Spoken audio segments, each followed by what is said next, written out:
সড়ক জুড়ে সদ্য তৈরি শুধু নৌকা আর নৌকা।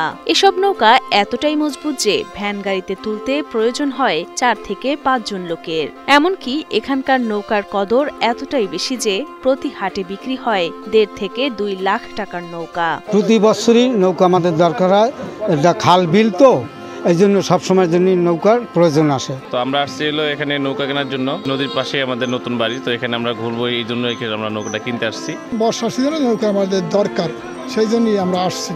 আধুনিক সভ্যতার এই যুগে যন্ত্রচালিত জলযানের রাজত্ব থাকলেও ঝালকাঠি জেলার সীমান্তবর্তী আটঘরে নৌকার কদর রয়ে গেছে শত বছর আগের মতোই। বর্ষার 4 মাস প্রতি শুক্রবার বসে এ নৌকার হাট। এই হাট পুরানো হাট, অন্তপক্ষে বহুত আমাদের ছোটকালতে কিনি বা আমার বাপের ছোটকালতে কিনছে নৌকা। এই হাট দিয়ে বহুত দূরে দূরে করে আইসে নৌকা লইয়ে যায়, ঢাকার দিয়ে লঞ্চে আইয়া লইয়ে যায়। নান্দনিক এ জীবিকার সাথে জড়িয়ে আছেন ঝালকাঠি, পিরোজপুর ও বরিশালের হাজার হাজার মানুষ। কারিগররা জানান, গ্রামের সাধারণ গাছ দিয়ে তৈরি করা হয় ছুঁই ছাড়া এসব ডিঙি নৌকা, যা প্রতি পিস বিক্রি হয় 2000 থেকে 5000 টাকায়। এখন নৌকা তৈরি করতে আপনার 3 দিনও লাগে, বলতে 4 দিনও লাগে। আবার বড় বড় নৌকাতে করা হয় আপনার 1 মাস, 1.5 মাস, 15 দিন, 10 দিন, ও ঠিক নেই। নৌকা বড় ছোট আছে তো এইটা বড় ছোট উপর নির্ভর করে। এবছরের একটু দাম বেশি, গ্যাস এবার দেন বেশি 2500, এখন এবছর 3000, 3200।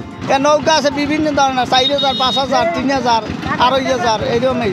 বরিশাল বিভাগের সবচেয়ে বড় নৌকার হাটে লাখ লাখ টাকার কেনা বেচা হলেও লাভের বেশিরভাগ চলে যায় মধ্যস্বত্বভোগী অর্থাৎ পাইকারদের পকেটে।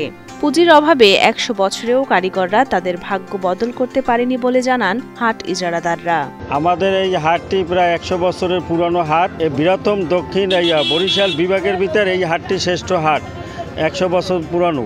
বিসিকের পক্ষ থেকে এ শিল্পটিকে সহায়তা করা হবে বলে জানান ঝালকাঠি বিসিকের কর্মকর্তা মোহাম্মদ আলামিন। এই পেশার সাথে যারা জড়িত তারা যদি বিসিকের সহায়তা চায়, তাদেরকে আর্থিকভাবে এবং কারিগরিকভাবে সহায়তা প্রদানে বিসিক বদ্ধপরিকর।